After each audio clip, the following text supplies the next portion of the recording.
of the reasons for the why is something we call technological anxiety, although you might have heard it called nomophobia or no mobile phone phobia, which is anxiety or distress that people might feel when they don't have their phone, not being able to get a signal, or running out of battery power.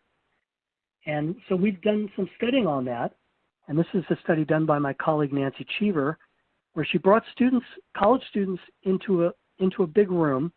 Half of them went in one door and were told, put your books and turn your phone off, put your books underneath your desk, and just sit there and don't do a thing. Not allowed to talk to anybody, don't do anything. The other half came in the other door, and they were told exactly the same instructions, except they were told, give us your phone and we'll give you a claim check and give your phone back later on.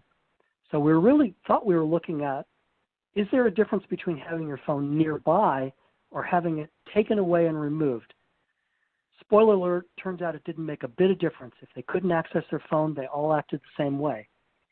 10 minutes into the study, we gave them a self-report measure of anxiety. 20 minutes later, at 30 minutes into the study, they got the same self-report measure, and 60 minutes into the study, they got the same self-report measure. And mind you, they were allowed to do nothing during this hour, absolutely nothing. So we were trying to induce a state of boredom, and we think what we did is induce a state of anxiety. Because here's what we found. What you see on the left-hand side is increasing anxiety from low to high. What you see on the bottom are the data from 10 minutes, 30 minutes in, and an hour in. By the way, we were going to run the study for longer than an hour, but Dr. Cheever felt that the anxiety level, as you'll see, was so high that she was afraid students were going to have panic attacks.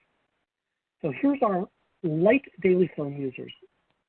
And what we did, by the way, is we just divided, based on their responses to how often they check their phone during the day, we divided them into thirds: light users, moderate users, and what we call heavy users. So the light users, at 10 minutes, they showed low anxiety, and that anxiety stayed low the entire time.